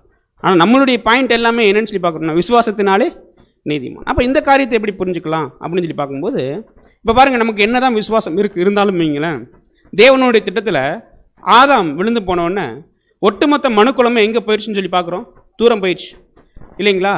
தேவன் நினச்சா அவருக்கு வல்லம் இருக்குது, ஆனால் என்ன பண்ண முடியாது இல்லைங்களா. இப்போ தேவனுடைய திட்டம், அவர் இந்த ஒட்டுமொத்த உலகத்தை உருவாக்குறதுக்கு முன்னாடி திட்டம் போடும்போது எப்படி ஆகிலும் இந்த மனிதன் என்ன பண்ணிடுவான்னு சொல்லி பார்க்குறோம்னா விழுந்து போயிடுவாங்கிறத வந்து தெரியாதுங்களா, தெரியும் இல்லைங்களா. அப்போ இந்த விழுந்து போன மனுக்குலத்தை என்னால் என்ன பண்ண முடியாது, மீட்டு எடுக்க முடியாது. அப்போது இந்த மனுக்குலத்தை அப்படியே என்னால் என்ன பண்ண முடியாது, விட முடியாது இல்லைங்களா. மனுக்குலத்தை அப்படியும் விட முடியாது, அதே நேரத்தில் நாம் போய் என்ன பண்ண முடியாது. ஆனால் வல்லமை இருக்குது. அப்போது இதுக்கு ஒரு திட்டம் திட்டுறாரு இல்லைங்களா. என்ன திட்டுறாருன்னா, உலக தோற்றத்துக்கு முன்னாடியே என்ன பண்ணுறாருன்னு சொல்லி பார்க்குறோம்னா ஒரு ஆட்டுக்குட்டி என்ன பண்ணுறாருங்க அடிக்கிறார். யாருக்காக அடிக்கிறாரு? இந்த விழுந்து போன ஒட்டுமொத்த மனுக்குலத்தையும் மீண்டுமாக நீதிமான் ஆக்கப்படுதலுக்குள்ளே என்ன பண்ணணுங்க கொண்டு வரணும். உலக தோற்றத்துக்கு முன்னாடியே ஒரு ஆட்டுக்குட்டி என்ன பண்ணுறாருன்னா அடிக்கிறார் இல்லைங்களா. இப்போ அடிக்கணுங்கிற அந்த ஒரு விஷயம் நம்ம மேலே வச்சு இறக்கம் தானே, கரெக்டாக இல்லைங்களா, இறக்கம். அப்போது இது வந்து எவ்வளோ காசு கொடுத்தா வாங்க முடியும்? இது தேவனா என்ன பண்றாருன்னு சொல்லி பார்க்குறோம்னா, அவரா நிர்ணயிக்கிறார். அவரா மனசுக்குள்ள அவருக்கு ஒரு இரக்கம் வருது இல்லைங்களா? இரக்கத்தினுடைய விஷயங்கள் எல்லாமே நம்ம படிச்சிருக்கோம். அப்போ அவர் என்ன பண்றாருன்னா இரக்கம் பாராட்டுறாரு. யாருக்காகவும் சொல்லி பார்க்கும்போது இந்த விழுந்து போன ஜனங்களுக்காக. அப்போ இது அவருடைய கிருபையா இல்லைங்களா? கரெக்டா இல்லைங்களா? இது கிருபையா இல்லைங்களா? அப்போ கிருபை இல்லைன்னா நம்ம நீதிமான் ஆக முடியுமா? இப்போ அவர் யோசிக்கணும். அவர் ஒரு திட்டம் போடும்போதே யாரை கொண்டு வரணும்? இந்த திட்டத்தில் மனுக்குலம் என்ன பண்ணிடும்? விழுந்து போயிடும். அப்போ இலவசமாக நான் என்ன பண்ணுறேன்னா என்னுடைய கிருபையினால் ஒரு திட்டம் போடுறேன். அந்த திட்டம் யாருன்னு சொல்லி பார்க்குறோம்னா, உலக தோட்டத்துக்கு முன்னாடி என்ன பண்ணுதுங்க? ஒரு ஆட்டுக்குட்டி அடிக்கப்படுது. அந்த ஆட்டுக்குட்டி அடித்தாதான் என்ன பண்ண முடியுங்க? நீதிமானாக எல்லாரும் என்ன பண்ண முடியும்னா மீட்க முடியும். கரெக்டுங்களா? அப்போ இலவசமாய் அவருடைய கிருபையினால் நீதிமான் ஆக்கப்படுறங்கிற விஷயம் சரியா இல்லைங்களா? கண்டிப்பாக சரி. ரைட். தேவன் திட்டம் போட்டார், அதை செயல்படுத்தக்கூடிய ஒரு முன் வரணும்ல. கரெக்டா இல்லைங்களா? அவர் வந்தால் மட்டும் போதுமா இந்த பூமிக்கு? அவர் என்ன பண்ணணும்னு சொல்லி பார்க்குறோம்னா ரத்தம் சிந்தணும். இருக்கா இல்லைங்களா? நான் ஒரு பிளான் பண்ணிட்டேப்பா, நான் இரக்கம் பாராட்டிட்டேன் இந்த ஜனங்களுக்காக. அதன் மித்தமாக யார் போவா? நமது காரியமாக யார் போகும்போது நான் போறேன்னு போனார் இல்லைங்களா? வந்தார் இல்லைங்களா? அவ வந்துட்டு அவர் என்ன பண்ணாருன்னு சொல்லி பார்த்தோம்னா, அவர் தியாக வாழ்க்கை வாழ்ந்த அந்த ரத்தத்தை என்ன பண்றாருன்னா தேவனுடைய சமூகத்தில் கொண்டு போய் என்ன பண்றாருங்க? அந்த நீதிமான் ஆக்கப்படுறதுக்கு உண்டான பாவ நிவாரண பலியாக தன்னையவே என்ன பண்றாருன்னா ஒப்பு கொடுக்குறாரு. இப்போ அவருடைய ரத்தம் இல்லைன்னு வைங்க, இலவசமாய் தேவன் எவ்வளவு திட்டம் போட்டாலும் சரி செயல்படுமா? செயல்படுறதுக்கு உண்டான வாய்ப்பு இருக்கா? வாய்ப்பு இல்லவே இல்லை. அப்போ இலவசமாய் தேவன் என்னதான் திட்டம் போட்டாலுமே அதை செயல்படுத்தக்கூடிய ஆண்டவராகிய இயேசு கிறிஸ்துவினுடைய ரத்தம் இல்லைன்னா நீதிமான் ஆக்கப்படுவோமா? முடியாது இல்லைங்களா? அப்போ கண்டிப்பா அவருடைய ரத்தம் இல்லாம நீதிமான் ஆக்கப்படுதல்ங்கிற விஷயம் என்ன பண்ணாதுங்க? நடக்கவே நடக்காது. அப்போ இலவசமாய் அவருடைய கிருபையினால் நீதிமான் ஆக்கப்படுறது ரொம்ப முக்கியம். அதே நேரத்தில் தேவன் என்னதான் திட்டம் போட்டாலும் ஆண்டவராகிய இயேசு கிறிஸ்து ரத்தம் சிந்தலைன்னா நீதிமான் ஆக்கப்பட முடியுமா? நிச்சயமா முடியாது. அப்போ அவருடைய ரத்தத்தினாலே நீதிமான் ஆக்கப்படுறீங்கிற காரியம் கூட ரொம்ப சரி இல்லைங்களா? அப்போ நம்ம சகோதரர் எழுதும்போது என்ன எழுதுறாருன்னா, எப்படி பரத்திலிருந்து வரக்கூடிய ஞானம் முதலாவது என்ன பண்ணுதுன்னா சுத்தம், அதுக்கப்புறம் சமாதானத்தை எதிர்பார்க்கறது இல்லைங்களா? ஒரு ஆர்டர் இருக்கு இல்லைங்களா? அதே மாதிரி இந்த நீதிமான் ஆக்கப்படுறதுல கூட என்ன இருக்குன்னு சொல்லி பார்க்குறோம்னா ஒரு ஆர்டர் இருக்கு. முதல்ல தேவன் திட்டம் பண்ணாமல் எதுவுமே என்ன பண்ணாதுங்க? நடக்காது. தேவன் திட்டம் பண்ணாலும் அதை செயல்படுத்தக்கூடியவர் தன்னுடைய ரத்தத்தை என்ன பண்றாருன்னு சொல்லி பார்க்குறோம்னா கொடுக்கறதுக்கு முன் வராரு இல்லைங்களா? அப்போ இலவசமாக அவருடைய கிருபையினால, அடுத்து பார்க்கும்போது ஆண்டவராகிய இயேசு கிறிஸ்துனுடைய ரத்தத்தினால, இது ஒரு ஆர்டர் இல்லைங்களா? அடுத்து பார்க்கும்போது என்னன்னு சொல்லி பார்க்குறோம்னா அவர் நீதிமான் ஆக்கப்படுறதுக்கு என்ன பண்ணப்பட்டிருக்காருங்க? எழுப்பப்பட்டும் இருக்கிறார். இப்போ ஆண்டவராகிய இயேசு கிறிஸ்து ரத்தம் கொடுத்துட்டாரு, பாவம் எல்லாமே இது பண்ணிட்டாரு. அந்த பலி அங்கீகரிக்கணும்ல. கரெக்டுங்களா? அந்த பலி அங்கீகரிக்கிறதுனுடைய விஷயம் எப்ப தெரியுதுன்னா ஆண்டவராகிய இயேசு கிறிஸ்துனுடைய உயிர் தெழுதல்ல இல்லைங்களா? ஒருவேளை அவர் மரணத்திலே இருந்திருந்தாருன்னு வைங்க, இலவசமாய் திட்டம் போட்டது வேஸ்ட், ரத்தம் சிந்தினது இல்லைங்களா? அதனாலதான் இங்க கெத்செமனேல போயிட்டு இந்த பாத்திரம் என்னை விட்டு நீங்க கூடுமானால் நீங்கட்டும். ஏன்னா ஒட்டுமொத்த உலகத்தினுடைய ரட்சிப்பும் யாருடைய கையில் இருக்குன்னா இப்போ ஆண்டவராகிய இயேசு கிறிஸ்துனுடைய கையில் இல்லைங்களா? எல்லாரையுமே நீதிமான் ஆக்கணும் ஆயிரவர் அரசாட்சியில். அந்த மிகப்பெரிய ஒரு விஷயம் யாருடைய கையில் இருக்குன்னா ஆண்டவராகிய இயேசு கிறிஸ்துனுடைய கையில். ஒருவேளை மரணத்திலே அப்படி இருந்திருந்தாருன்னா நீதிமான் ஆக்கப்படுறது நடந்திருக்குமானா நிச்சயமா என்ன பண்ணியிருக்காதுங்க? நடந்திருக்காது. அப்போ அவருடைய மரணத்தினாலும் நீதிமான் ஆக்கப்பட்டோம் அப்படிங்கிற ஒரு விஷயமும் என்னன்னு சொல்லி பார்க்குறோம்னா இந்த நீதிமான் ஆக்கப்படுறதுக்கு சரி ரைட்டு. இப்போ தேவன் திட்டம் போட்டாரு, ஆண்டவராகிய இயேசு கிறிஸ்து ரத்தம் கொடுத்து உயிர் தெழுந்துட்டாரு. ரைட். இப்போ அடுத்து என்ன சொல்லி பார்க்குறோம்னா அடுத்து என்னதுங்க பார்க்கும்போது நம் விசுவாசத்தினாலே, இப்போ என்னதான் தேவன் திட்டம் போட்டாலும் ஆண்டவராகிய இயேசு கிறிஸ்து ரத்தம் சிந்தினாலும் உயிர் தெழுந்தாலும் அதை விசுவாசிக்கணும் இல்லையா? இல்லைங்களா? நாம விசுவாசிக்கணும் இல்லைங்களா? அப்போ கண்டிப்பாக விசுவாசம் என்னன்னு சொல்லி பார்க்குறோம்னா ரொம்ப ரொம்ப அவசியம் இல்லைங்களா? இந்த விசுவாசம் இல்லாமல் இந்த 3 விஷயமே தேவன் நமக்காக பண்ண 3 விஷயம் அடுத்து நம்ம பண்ணக்கூடியது என்னன்னு சொல்லி பார்க்குறோம்னா அதான் என்ன மாதிரி விசுவாசிக்கணும்? இன்னைக்கு பேர் சபை விசுவாசிக்கிற மாதிரி ஏசப்பா அந்த மாதிரியா? இல்லை, இவர் தேவனுடைய ஒரே குமாரன்கிறத சரியா புரிஞ்சு விசுவாசிக்கிறோம் பார்த்தீங்களா? அந்த விசுவாசம் இல்லைங்களா? அவர் எனக்காக ஜீவன் கொடுத்திருக்காருங்கிற விசுவாசம் இல்லைங்களா? அப்போ நான் அவருடைய சரீர அங்கமாக இணையறதுக்கு எனக்கு ஒரு அழைப்பு கொடுத்திருக்காருங்கிற ஒரு விசுவாசம். அப்போ இந்த மாதிரி விசுவாசம் இல்லைன்னா என்ன பண்ண முடியாதுன்னா நடக்கவே நடக்காது, நீதிமான் ஆக்க முடியாது. இப்போ பாருங்க, நம்ம எல்லாம் நீதிமான் ஆயிரவர் அரசாட்சியில் உலக ஜனங்கள் நீதிமான் ஆக்கப்பட போறாங்களா இல்லைங்களா? ஆனால் இன்னைக்கு ஞானஸ்தானம் எடுத்த உடனே நம்ம என்ன பண்றோம் தெரியுங்களா? அப்பா பிதாவை என்ன பண்றோம்? கூப்பிடுறோம். ஆனா இதே நேரத்தில் இப்போ நம்ம மாம்சிக கண்ணில் பார்க்கவே இல்லை, இருதயத்தினுடைய கண்களில் மட்டும் என்ன பண்ணியிருக்கோம்னா பார்த்துருக்கோம், தேவனோடு என்ன பண்ணியிருக்கோம்னா ஐக்கியப்பட்டிருக்கோம். ஆனால் ஆயிரவர் அரசாட்சியில் ஒட்டுமொத்த ஜனங்களுமே அப்பா பிதாவைன்னு கூப்பிட போறாங்க. எப்போ கூப்பிட போறாங்கன்னா விசுவாசிக்கிறதுனால மட்டுமல்ல. இப்ப பாருங்க, ஞானஸ்தானம் எடுத்த உடனே விசுவாசிக்கிறோம், கிரியை செய்ய ஆரம்பிச்சிட்டோமா? கிரியை செய்ய ஆரம்பிச்சோமா, நிறைய பேர் 10 வருஷம் ஆனாலும் என்ன பண்ண மாட்டாங்க, கிரியை செய்ய மாட்டாங்க. அப்போ அது அவர் ஒரு பொறுத்து. ஆனால் விசுவாசத்தினால அந்த ஒரு விசுவாசம் வந்த உடனேயே நம்ம ஞானஸ்தானம் எடுத்த உடனேயே அப்பா பிதாவின் கூப்பிடத்தக்கதான ஒரு புத்திர சுவிகாரத்தினுடைய ஆவியை வாங்குறோம். ஆனால் உலக ஜனங்களும் நீதிமான் ஆக்கப்பட போகிறாங்க. ஆனால் நீதிமான் ஆக்கப்படுறதுக்கு நிறைய விஷயம் இருக்குது. என்ன பண்ணணும்னா அவங்க முதல்ல இயேசு கிறிஸ்து விசுவாசிக்கணும். அதை வந்து முழுமையாக கிரிகையில் காட்டணும். கிரியை வெளித்தோற்றமாக கூட இருக்கக்கூடாது, இருதயத்தின் அளவில் இருக்கணும். அதனுடைய முடிவெல்லாம் கடைசியில் பார்த்துட்டு தான் அவங்க யாரோட ஐக்கியப்பட போகிறாங்கன்னா தேவனோடு ஐக்கியப்பட போகிறாங்க. அப்போ இந்த நீதிமான் ஆக்குறதுக்கும் இப்போ நம்ம நீதிமானாக எண்ணப்பட்டதுக்கும் நீதிமான் ஒட்டுமொத்த உலக ஜனங்கள் ஆக்கப்படுறதுக்கும் என்ன இருக்குன்னு சொல்லி பார்க்குறோம்னா வித்தியாசம் இருக்குது. அப்போது இந்த விசுவாசமும் ரொம்ப முக்கியம். எல்லாருமே விசுவாசிக்கிறாங்கன்னா இல்லைங்களா, ரொம்ப கம்மியான பேர் தான் என்ன பண்ணுறாங்கன்னா விசுவாசிக்கிறாங்க இல்லைங்களா. அப்போது கண்டிப்பாக நீதிமான் ஆக்கப்படுறதுக்கு எது முக்கியம்னு சொல்லி பார்க்குறோம்னா விசுவாசமும் முக்கியம். இந்த ஒரு வசனம் படிங்க சிஸ்டர். எபிரேயர் 11ஆம் அதிகாரம் 6ஆம் வசனம். விசுவாசம் இல்லாமல் தேவனுக்கு பிரியமாய் இருப்பது கூடாத காரியம். ஏனென்றால் தேவனிடத்தில் சேருகிறவன் அவர் உண்டென்றும் அவர் தம்மை தேடுகிறவர்களுக்கு பலன் அளிக்கிறவர் என்றும் விசுவாசிக்க வேண்டும்.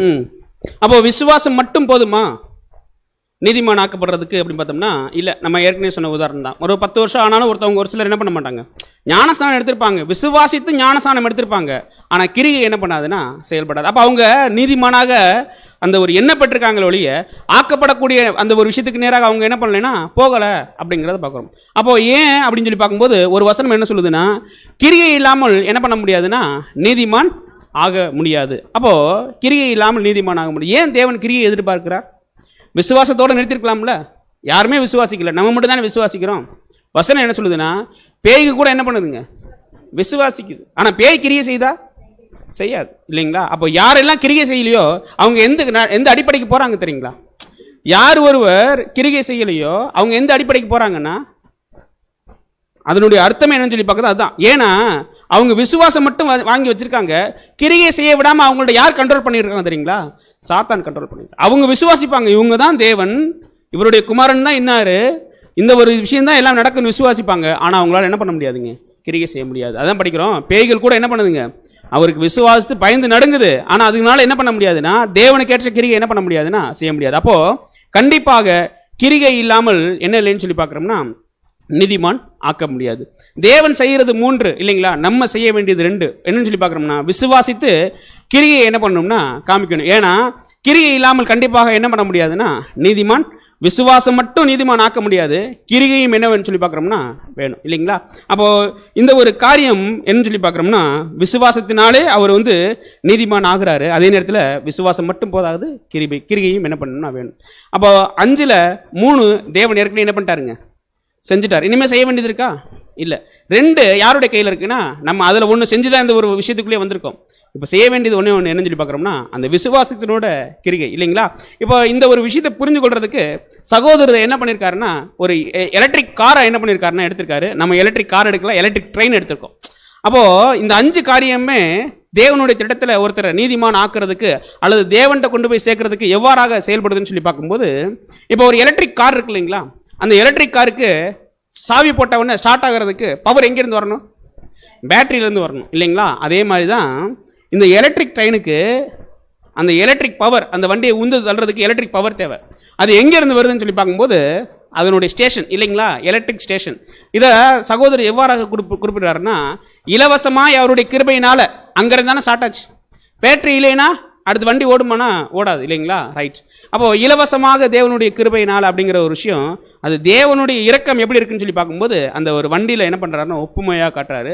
பேட்டரி என்னதான் வண்டியோட கண்டிஷன் நல்லா இருந்தாலும் சரி, பேட்டரி இல்லாமல் வண்டிக்கு அந்த எலக்ட்ரிக் பவரை கொண்டு சேர்த்து அந்த பேட்டரியில் ஜாயிண்ட் ஆகி ஸ்டார்ட் ஆகுமானா ஆகவே ஆகாது இல்லைங்களா. அப்போது இது எப்படி இருக்குன்னா தேவனுடைய இரக்கம் ரொம்ப ரொம்ப முக்கியம். ரைட். இந்த வண்டிக்கு இப்போ அந்த பேட்டரியை காற்றுல அப்படி கொண்டு போயிட முடியுமா? முடியாது. ஒரு த்ரூ கம்யூனிகேஷன் வேணும் இல்லைங்களா. அந்த கம்யூனிகேஷன் தான் யாருன்னு சொல்லி பார்க்குறோம்னா நம்முடைய ஆண்டவராகிய இயேசு கிறிஸ்து, அவருடைய பலி, அவருடைய மரணம், அவருடைய உயிர்த்தெழுதல் எல்லாமே என்னன்னு சொல்லி பார்க்குறோம்னா அதில் அடங்கும். அவர் வந்தார் இல்லைங்களா நமக்காக.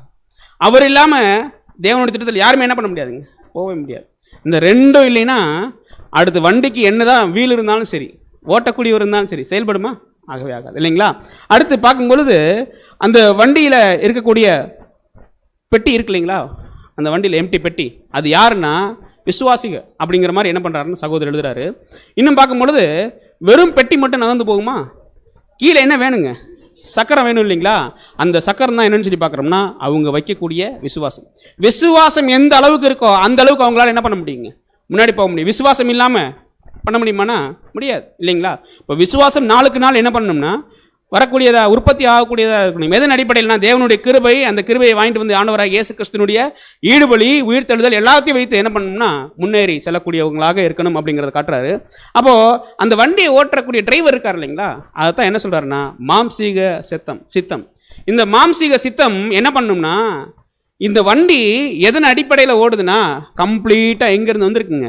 எலக்ட்ரிக் பவர் மூலமாக அந்த த்ரூ கம்யூனிகேஷன் அந்த லைன் மூலமாக வந்து பெட்டிகளுக்குள்ள என்ன இருக்குங்க? எல்லாம் இருக்கு. அப்படிங்கிறத விசுவாசிக்கும் போது ஒருத்தர் என்ன பண்ணிடுவாருன்னா தன்னுடைய மாம்சீக சித்தத்தை விட்டுட்டு முன்னேறி செல்கிறவராக இருப்பார். அப்படிங்கிறதுக்கு நிறைய சகோதரர் என்ன பண்ணியிருக்காங்கன்னா விளக்கம் கொடுத்துருக்காங்க.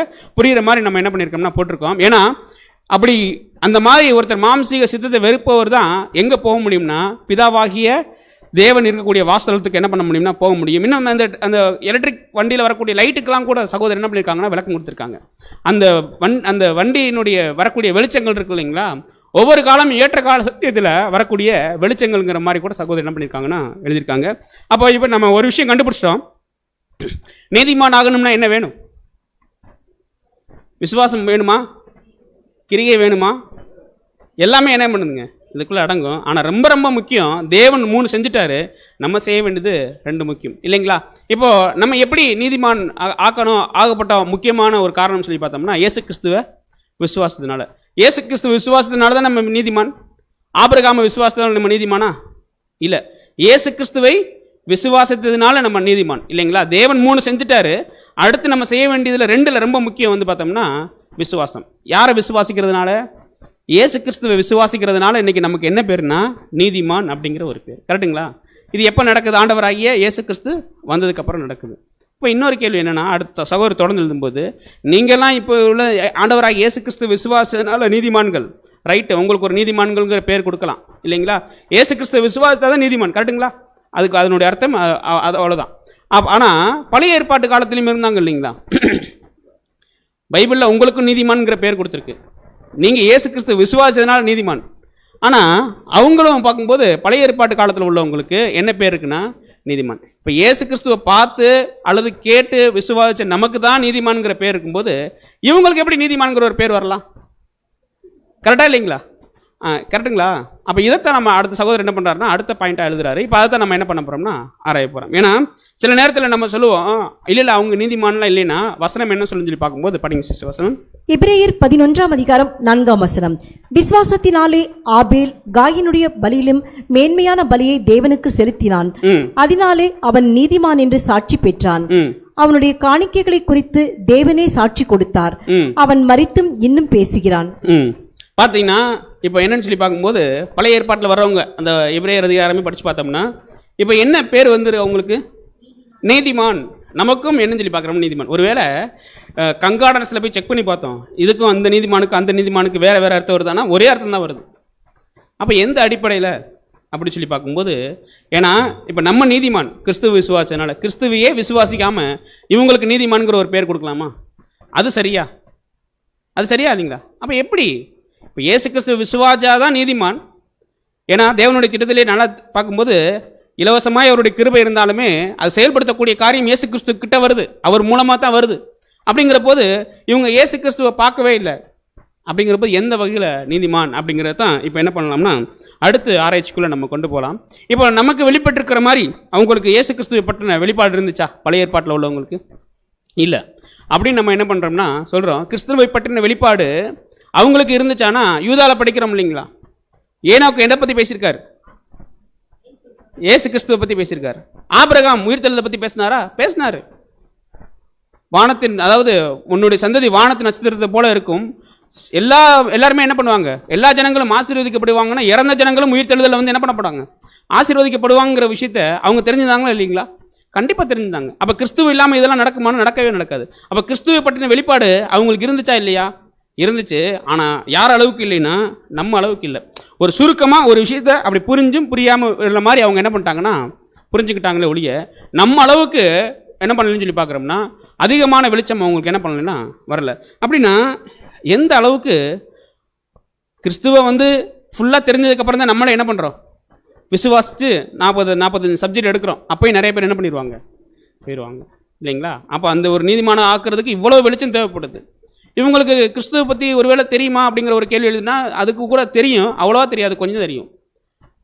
கிறிஸ்துவை பற்றி முழுசாக தெரிஞ்சால் கூட என்ன சொல்லலாம், கிறிஸ்துவை பற்றி முழுசாக தெரிஞ்சிச்சு, அதனால அவங்க என்ன பண்ணாங்க, அவரை விசுவாசிச்சாங்கன்னு சொல்லலாம். ஆனால் கொஞ்சம் வெளிச்சம் தான் கிடச்சிச்சு. அதை வச்சு ஒருத்தர் நீதிமானம் ஆகிறதுக்கு உண்டான வாய்ப்பும் இல்லை. ஏன்னா அதனுடைய காரியம் எப்போ ஆரம்பிக்குதுன்னா ஆண்டவராக இயேசு கிறிஸ்துக்கு அப்புறம் தான் ஆரம்பிக்குது. அப்படி இருக்கும்போது இவங்க யாரை விசுவாசிச்சாங்க அப்படின்னு சொல்லி பார்க்கும்போது வசனம் என்ன சொல்லி பார்க்கும்போது கிறிஸ்துவ அவங்க என்ன பண்ணல, விசுவாசிகளை. படிக்கலாம் சிஸ்டர் வசனம். ரோமர் 4:3 வேத வாக்கியம் என்ன சொல்லுகிறது? ஆபிரகாம் தேவனை விசுவாசித்தான், அது அவனுக்கு நீதியாக எண்ணப்பட்டது என்று சொல்லுகிறது. பாத்தீங்கன்னா அவர் யாரை விசுவாசிக்கல, தேவனை யாரை விசுவாசிக்கல, கிறிஸ்துவை விசுவாசிக்கல. யாருன்னா பழைய ஏற்பாட்டு விசுவாசிக்கல. ஆனா நீதிமான்ங்கிற பேர் இருக்கு. எந்த அடிப்படையில் அப்படின்னு சொல்லி பார்க்கும்போது அவங்க யாரை விசுவாசித்திருக்காங்க, தேவனை விசுவாசித்ததுனால அவங்களுக்கு என்ன பேருனா நீதிமான். கரெக்டுங்களா? இப்போ கண்டுபிடிச்சோம். நம்ம யாரை விசுவாசித்தோம், இயேசு கிறிஸ்து விசுவாசித்ததுனால நம்ம நீதிமான். அவங்க யாரை விசுவாசித்தனால நீதிமான், தேவனை. இதுல எது பெருசு, தேவனை விசுவாசிக்கிறதா, என்ன எப்படிங்க ரெண்டு அது அவங்களுக்கு சரி ஓகே. இப்போ இன்னொரு கேள்வி உங்கள்கிட்ட வந்து இப்படி பாயிண்ட கொண்டு போகலாம். தேவன் பெரியவரா, இயேசு கிறிஸ்து பெரியவரா? ரெண்டு பேருமே எப்படி? ஏன்னா ஆண்டவராக இயேசு கிறிஸ்துவே சொல்றார், எனக்கு தலை யாருன்னா, அப்புறம் எப்படி நம்ம ரெண்டு பேருமே சமமாக்க முடியும்? அது ட்ரினிட்டி ஆயிருமே இல்லைங்களா? அப்படின்னா நம்ம அந்த டாக்டரின்ல தெளிவா இருக்கணும். தேவன் எப்பவுமே அவர் என்னவா இருக்காருன்னா தலை. கரெக்டுங்களா? அவருக்கு அடுத்து யார் இருக்காருன்னா இயேசு கிறிஸ்து. இப்போ சொல்லுங்க, யார் பெரியவங்க? தேவன். ரைட். இப்போ அடுத்த பாயிண்ட்டுக்குள்ள என்ன பண்ணலாம்னா நம்ம கொண்டு போகலாம். இப்போ அவங்க தேவனை விசுவாசிச்சதுனால நீதிமான் இல்லைங்களா? அதே நேரத்தில் இப்போ தேவனை விசுவாசிக்கிறது தானே பெரிய விஷயம். இயேசு கிறிஸ்துவை காட்டிலும் பெரியவர் அவங்க தானே, கரெக்டா இல்லைங்களா? இயேசு கிறிஸ்துவை காட்டிலும் பெரியவர் தேவன். அப்படின்னா இப்போ இயேசு கிறிஸ்து விசுவாசிக்கிறதுக்கு நமக்கு கிரீடம். உண்மையிலேயே பார்த்தா தேவனை விசுவாசிக்கிறவங்களுக்கு தானே கிரீடம் கொடுக்கணும், கரெக்டா இல்லைங்களா? இப்போ பார்த்தீங்கன்னா யார் பெரியவங்க அப்படிங்கிற அடிப்படையில் பார்க்கும்போது தேவன் தான் பெரியவங்க.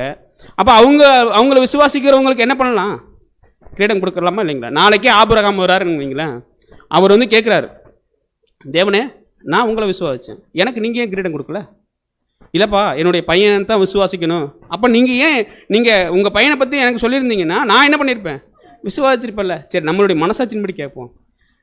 ஒருவேளை நமக்கு கிரீடம் கொடுக்குறது கரெக்டா, ஆபிரகாம் கிரீடம் கொடுக்குறது கரெக்டா? அப்போ நம்மளே ஒத்துக்கிறோம் இல்லைங்களா? இப்போ நாளைக்கு வந்து அவர் கேட்குறாருன்னு வைங்க, தேவனே எனக்கு நீங்கள் ஏன் கொடுக்கல அப்படின்னு கேட்டாருன்னா என்ன பதில் சொல்லுவார் தேவன்? அப்போ பார்த்தீங்கன்னா அதில் தான் தேவன் என்ன பண்ணுறாருன்னா, இப்போ புரிஞ்சுக்கிற மாதிரி சொல்லணும்னா, இப்போ ஆபிரகாம் இருக்காரு இல்லை, அந்த மாதிரி பழைய ஏற்பாடு விசுவாசிங்க இருக்காங்கன்னா, இதில் மெயின் நமக்கு தெரிஞ்சபடி என்ன சொல்லி பார்க்குறோம்னா கிறிஸ்துவனுடைய ஈடுபலி வரல. இப்போ ஆபிரகாமே கேட்குறாரு, ஓகே நீங்கள் அந்த ஒரு விஷயத்தை முன்னாடியே சொல்லியிருந்தீங்கன்னா வந்திருந்தா என்ன இருக்கும்னா எங்களுக்கு ஒரு கிரீடம் கிடச்சிருக்கும், எங்களுடைய ஓட்டம் வந்து இந்த ஒரு பூமிக்குரிய விஷயத்தில் இருந்திருக்காதுல்ல, அதனுடைய பிரதிபலன் நாங்கள் அந்த மாதிரி பெற்றுக்கொள்ள மாட்டோம்ல அப்படின்னு வச்சுன்னா கண்டிப்பாக இதுக்கு தேவன்கிட்ட பதில் இருக்குமா இருக்காதுங்களா? நிச்சயமாக இருக்கும். சகோதரர் ரொம்ப அருமையாக எழுதியிருக்காரு. என்னன்னு சொல்லி பார்க்குறோம்னா, அதாவது ஒரு உதாரணத்தோடு நம்ம பார்த்தோம்னு வைங்களேன், பாவத்திற்கான பலி என்ன பண்ணலைங்க, நிறைவேறக்கூடிய காலம் அப்போ என்ன பண்ணலைன்னா வரல இல்லைங்களா, வரவே இல்லை. ஆனாலும் எங்கள் காலத்தில் நீங்கள் வெளிப்படுத்திருந்தீங்கன்னா ஒரு கேள்வி வருதுன்னா அதுக்கு ஒரு உதாரணம் பார்த்தோம்னா கரெக்டாக இருக்கும். இப்போது ஒருத்தர் தப்பு பண்ணுறாருன்னு வைங்க, அவர் தண்டனையுடைய காலம் 10 வருஷம் அப்படிங்கிற மாதிரி கோர்ட்டு வந்து நியமிக்குது. அவர் இப்போ எங்கே போயிடுறாருன்னா ஜெயிலுக்கு போயிடுறாரு. 10 வருஷம் எதுக்காக தண்டனை கொடுக்குறாங்கன்னா அவர் மனம் திரும்பணும், கரெக்டுங்களா? மனம் திரும்பினதுக்கப்புறம் அந்த கோர்ட் நிர்ணயிக்குது 10 வருஷ காலம் அவருக்கு சிறை தண்டனை கொடுத்தாச்சுன்னா அந்த சிறை தண்டனையில் 10 வருஷத்துக்குள்ளே அவர் என்ன பண்ணிடுவாருங்க, மனம் திரும்பி ரெடி ஆயிடுவார்.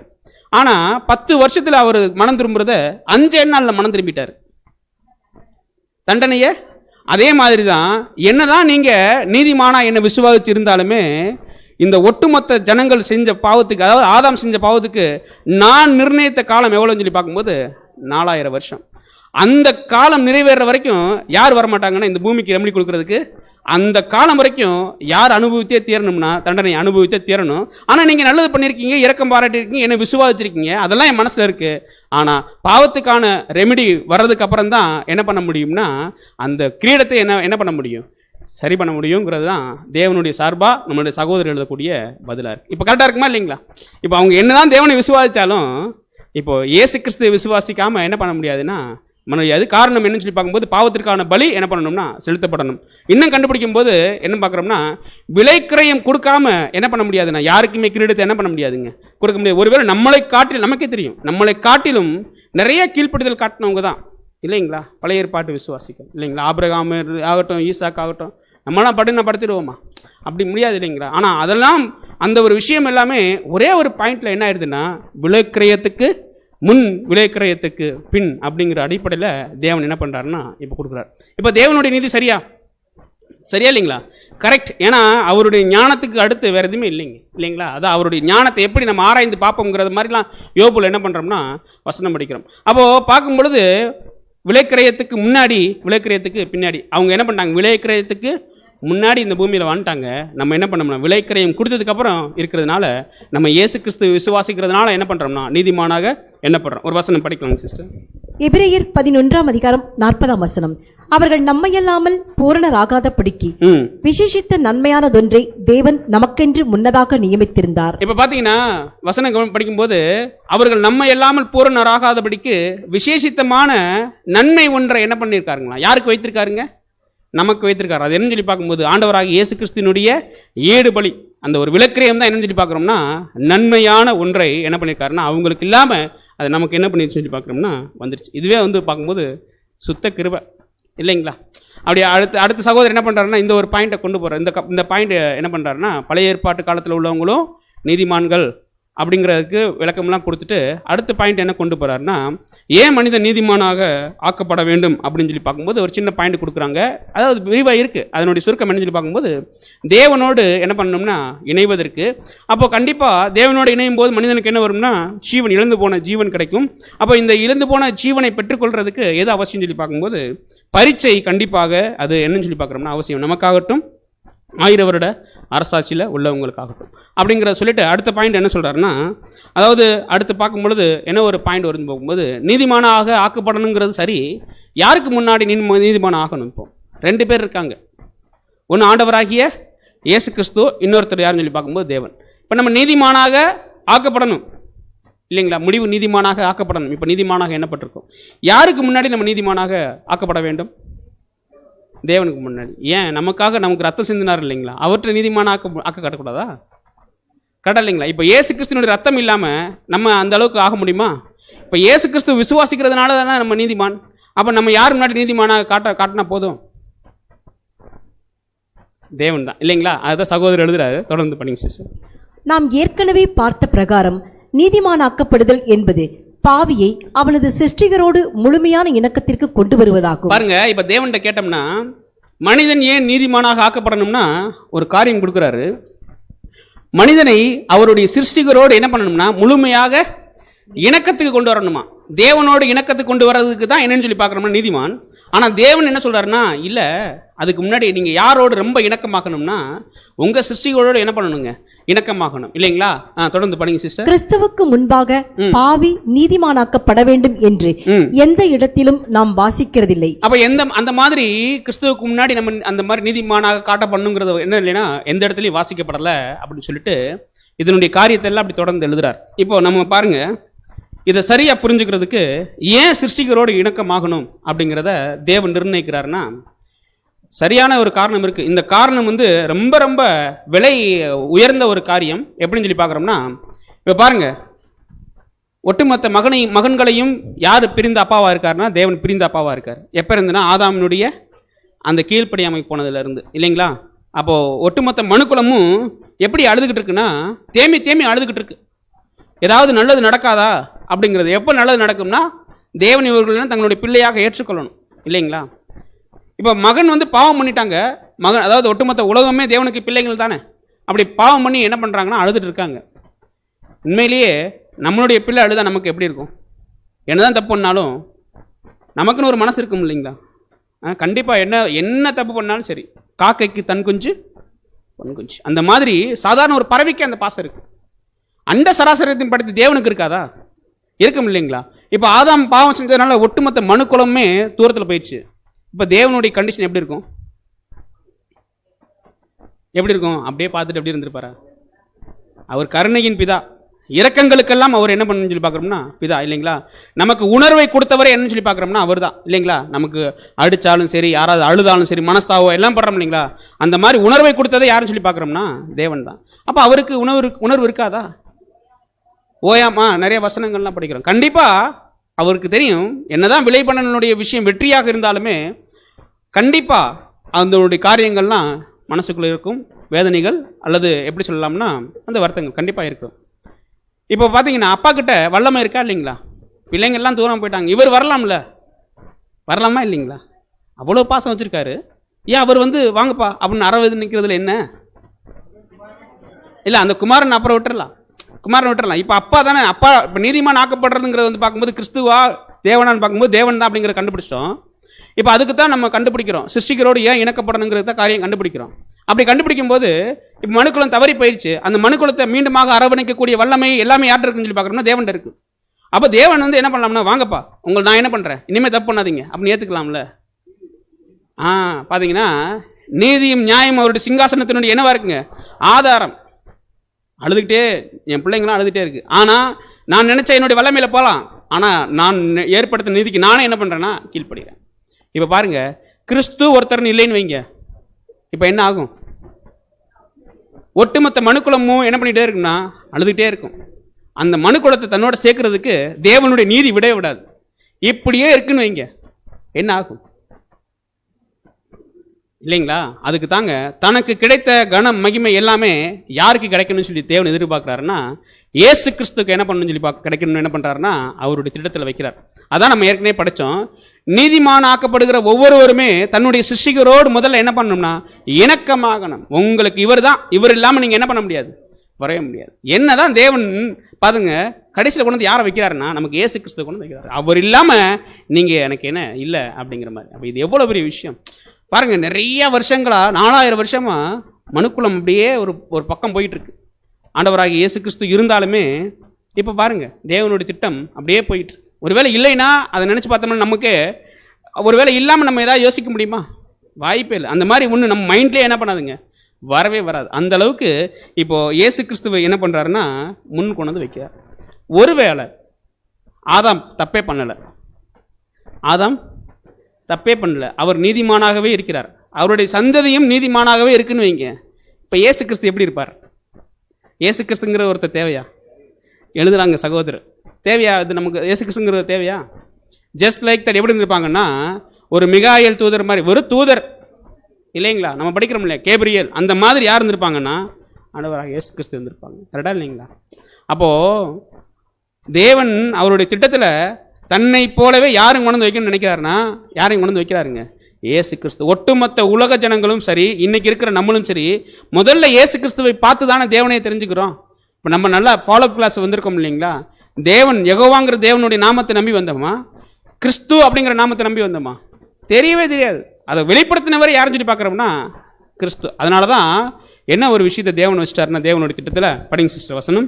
யோவான் 5:22 அன்றியும் பிதாவை கனம் பண்ணுகிறது போல எல்லாரும் குமாரனையும் கனம் பண்ணும்படிக்கு. எல்லாரும் யாரையும் கனம் பண்ணணுங்க, சேம் கனம் என்ன பண்ணணும்னா கொடுக்கணும். அதே நேரத்தில் இவரும் அவரும் என்ன சொல்லி பார்க்கணும்னா ஒன்னானவர்கள் அல்ல இல்லைங்களா? என்னை காட்டிலும் பிதா எப்படி இருக்காருங்க, பெரியவராக இருக்கிறார் இல்லைங்களா? அப்படி பார்க்கும்போது தேவன் என்ன நிர்ணயிச்சாராம், தேவனுடைய திட்டத்தில் எனக்கு கிடைக்கக்கூடிய கனம் மகிமை எல்லாமே யாருக்கும் போகணும்னா ஆண்டவராகிய இயேசு கிறிஸ்துக்கும் போகணுங்கிறத தேவன் என்ன பண்ணார்னா அவர் நிர்ணயித்தார்.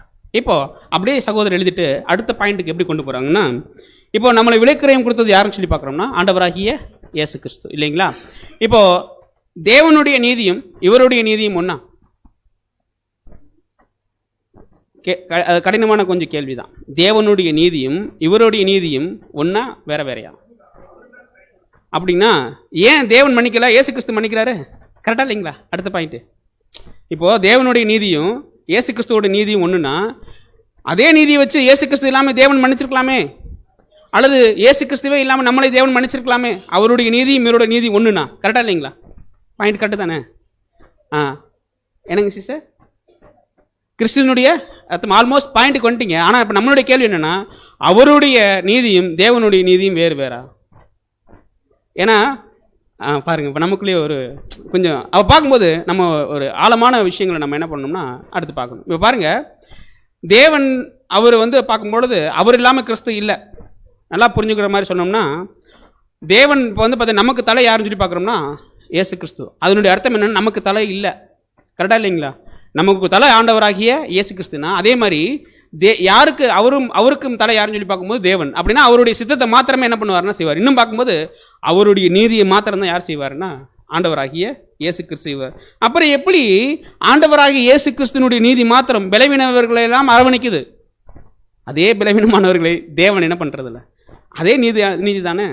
கரெக்டா இல்லைங்களா? தேவனுடைய நீதி தான் யார்கிட்ட இருக்குன்னு சொல்லி பார்க்குறோம்னா இயேசு கிறிஸ்து. அப்புறம் எப்படி ஆண்டவராக இயேசு கிறிஸ்து மாத்திரம் மன்னிக்கிறாரு, தேவன் மாத்திரம் மன்னிக்கிறது இல்லை? பாவம் செய்கிறவங்க யாருமே தேவன்கிட்ட என்ன பண்ண முடியாது, போக முடியாது. ஆனால் பாவம் செய்கிறவங்க இயேசு கிறிஸ்துல போகலாம். இப்போ இயேசு கிறிஸ்துக்கு வேற ஏதாவது நீதி இருக்கானா அதுக்கு வசனம் எங்கேயுமே இல்லை. என்னை கண்டவன் பிதாவை காண்கிறான். எல்லாமே நீதியாகட்டும் அன்பாகட்டும் எல்லா காரியமுமே என்ன சொல்லி பார்க்குறோம்னா தேவன் இடத்துல இருந்து தான் அவர் என்ன பண்ணுறாருங்க வாங்கி பிரதிபலிக்கக்கூடியவராக இருக்கிறார். அப்புறம் எப்படி தேவனுடைய நீதி மன்னிக்கிறது இல்லை, இயேசு கிறிஸ்துவனுடைய நீதி மன்னிக்குது அப்படின்னு சொல்லி பார்க்கும்போது அதுக்கு தான் சகோதரி ஒரு பாயிண்ட் கொடுத்தாங்க. இயேசு கிறிஸ்துவனுடைய ரத்தம் என்ன பண்ணிச்சு சொல்லி பார்க்குறோம்னா தேவன் எதிர்பார்த்த நீதியை முன்னதாகவே என்ன பண்ணிருச்சுங்க, செலுத்திடுச்சு. அதுக்கு முன்னாடி தேவன் யாருமே என்ன பண்றது இல்லைங்க, மன்னிக்கிறாரா இல்லை. அதனுடைய பழைய ஏற்பாட்டில் பலிகளினுடைய அடையாளங்களை தான் பார்க்குறமே ஒழிய உண்மையான நிவர்த்தி எப்பன்னு சொல்லி பார்க்கும்போது இயேசு கிறிஸ்து விலக்கிரயம் கொடுத்ததுக்கு அப்புறம் தான். இப்போ விலக்கிரயம் கொடுத்ததுக்கு அப்புறம் தேவனுடைய நீதிங்கிற ஒரு விஷயம் என்ன ஆயிடுச்சுங்க, சரியாயிடுச்சு. இப்போ அதே நீதியை வச்சு வேற மாதிரி என்ன பண்ண போறாருன்னா செயல்படுத்த போறாரு. எப்படின்னா அதுக்கு தான் சகோதரர் என்ன பண்றாங்கன்னா ஒரு விளக்கம் கொடுக்குறாங்க. எப்படின்னு சொல்லி பார்க்கும்போது படிங்க சிஸ்டர் இந்த வார்த்தைகளை. பக்கம் 130. முழு உலகத்தின் சார்பில் நிச்சயமாகவே முழு பாவ நிவாரண பலியை பிரயோகிப்பார். தேவன் நிவாரண நாளின் நிழலின் மூலமாக அது ஏற்றுக்கொள்ளப்படும் என்று காட்டியுள்ளார். மேலும் அது ஏற்றுக்கொள்ளப்பட்டதினால் கிறிஸ்துவும் அவருடைய சபையும் அவ்வேளையில் உலகத்தின் அரசாங்கத்தை ராணுவ சட்டம் அல்லது எதேச்சாதிகாரம் என்று சொல்லக்கூடிய விதத்தில் இப்ப பாருங்க, இப்ப இங்க ஒரு சட்டத்தை யார் அரசால போறாங்கன்னா இயேசு கிறிஸ்து எடுக்க போறார் ஹேண்ட் ஓவர். எப்படின்னா என்னைக்கு பிதாவே உங்களுடைய கரங்களில் நான் ஆவியை ஒப்பு கொடுக்குறேன்னு சொன்னாரோ அதனுடைய அர்த்தம் தெரியும். நான் டெபாசிட் பண்ணிட்டேன், இந்த ஒட்டுமொத்த உலக ஜனங்களுக்காக நான் கொடுக்க வேண்டிய நீதி என்ன பண்ணிட்டேன், கொடுத்துட்டேன். இப்போ என்ன போறேன்னா நான் உங்களுடைய நீதியை என்ன பண்ண போறேன், வேறு விதமாக நான் கையாள போறேன். புரிஞ்சுக்கிற மாதிரி சொல்லணும்னா இந்த பில்டிங்கோட ஹவுஸ் ஓனர் இல்லைங்களா, அவர் என்ன பண்ணியிருக்காருன்னா இந்த பில்டிங்கோட ஹவுஸ் ஓனர் நமக்கு அவர் கட்டி வச்சிருக்காரு. நம்ம அதை போக்கியத்துக்கு எடுக்கிறோம் இல்லைங்களா, ஒரு 10 வருஷத்துக்கு போக்கியத்துக்கு எடுக்கிறோம். நம்ம என்ன பண்ணியிருக்கோம், இங்கே ஆல்டர் வச்சிருக்கோம், ஸ்பீக்கர் இங்கே வச்சிருக்கோம். அவர் கேட்க முடியுமா?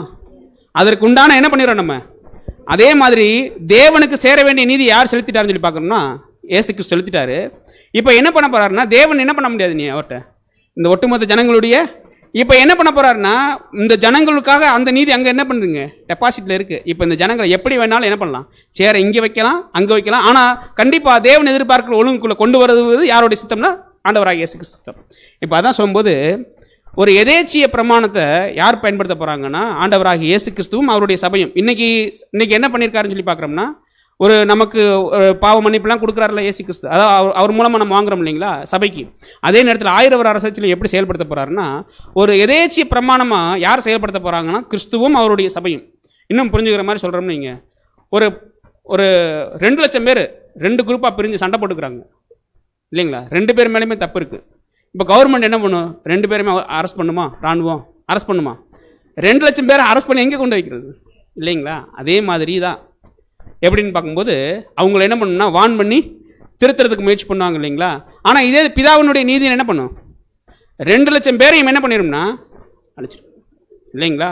ஆனால் இது முடியாத, அந்த மாதிரி செயல்பட முடியாத மாதிரி இப்போ இயேசு கிறிஸ்து என்ன பண்ணுறாருன்னா அவருடைய நீதி என்ன பண்ணுறாருங்க கொடுத்துட்டாரு. இன்னும் புரிஞ்சுக்கிற மாதிரி சொல்லணும்னா ஒரு குழந்தை ஒருத்தர் கொலை பண்ணிச்சு, 10 குழந்தைங்க ஒரு குழந்தை ஒருத்தர் என்ன பண்ணிச்சுன்னா ஒருத்தர் பெரியவங்க கொலை பண்ணிடுச்சு.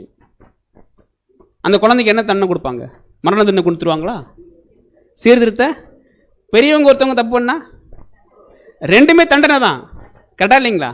இதுதான் என்ன பண்ண போறாருன்னா தற்காலிகமாக பிதாவினுடைய நீதியை ஆண்டவராகிய இயேசு கிறிஸ்து என்ன பண்ண போறாருன்னா அந்த டெம்பரவரி என்ன பண்ண போறாருன்னா பயன்படுத்த போறாரு. ஆனா பிதாவினுடைய நீதி என்ன பண்ண போறதில்ல, மீற போறதில்லை. அப்போ பிதாவாகிய தேவனுடைய நீதியும் இயேசு கிறிஸ்துவினுடைய நீதியும் வேறே கிடையாது.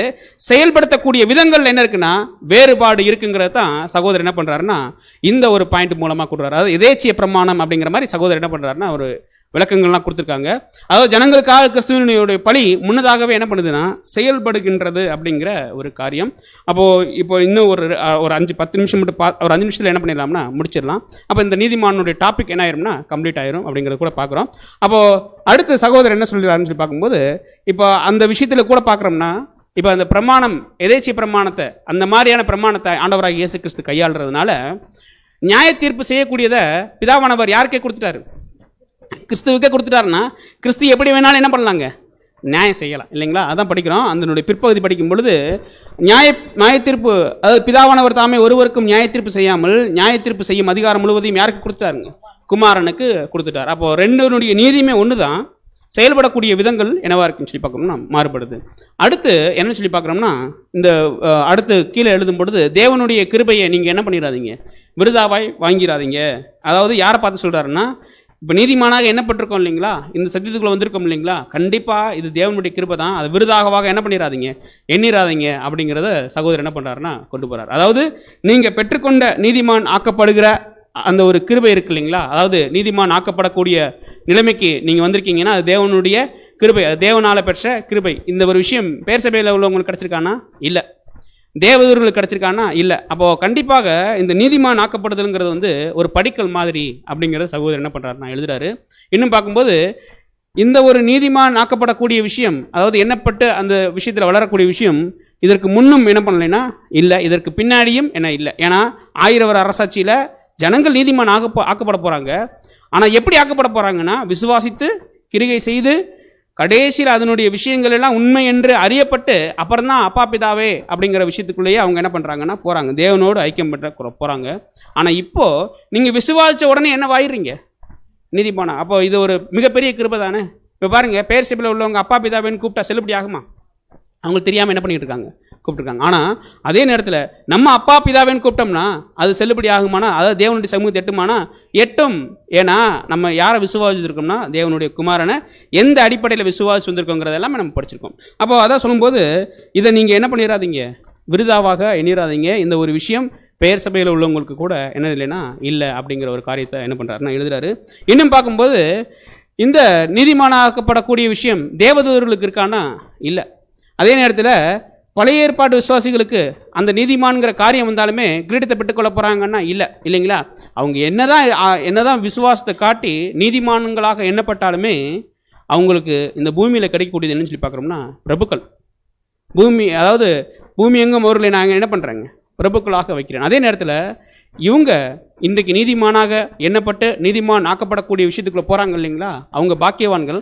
அவங்க எப்படி இருப்பாங்கன்னு சொல்லி பார்க்குறோம்னா அதிபதிக்கு என்னவா இருப்பாங்க, ஒப்பாக இருப்பாங்க. இயேசு கிறிஸ்து எப்படி இருக்காரோ அதே மாதிரி என்ன பண்ணுவாங்கன்னா இவங்களும் இருப்பாங்க இல்லைங்களா. அவர் வெளிப்படும் நாளிலே அவர் இருக்கிற வண்ணமாகவே நாமும் என்ன பண்ணுவோம், இருப்போம். அப்போ இந்த ஒரு விஷயம், இந்த ஒரு பாக்கியம் அந்த நீதிமானாக எண்ணப்பட்டு அந்த ஒரு விஷயத்துக்குள்ளாக நடக்கக்கூடிய காரியம் மற்ற யாருக்குமே என்ன பண்ணுறது இல்லைன்னா கிடைக்கிறது இல்லை. அப்போ இதோடு என்ன முடியுதுன்னு சொல்லி பார்க்குறோம்னா நீதிமான் அப்படிங்கிற ஒரு தலைப்பின் கீழே என்ன பண்ணுறாங்கன்னா சகோதரர் முடிக்கிறாங்க. இதுக்கு அடுத்து என்ன இருக்குன்னு சொல்லி பார்க்குறோம்னா புது சிஷ்யனுடைய அழைப்பில் தொடர்ந்து வரக்கூடிய பக்கங்களில் பரிசுத்தமாக்கப்படுதல், அடுக்கடுத்து வரக்கூடிய மீட்பு அப்படிங்கிற 2 காரியம் இந்த ஒரு அத்தியாயத்துக்குள்ளே இருக்குது. வரக்கூடிய வாரங்களிலும் கூட தேவனுக்கு சித்தமான அதை நம்ம பகிர்ந்து கொள்ளும்படியாக தேவன் நமக்கு கிருபை செய்வார். பொறுமையாக கேட்டவங்கள் அனைவரையும் தேவன் தாமே ஆசீர்வதித்து வழிநடத்துவாராக. ஆமென்.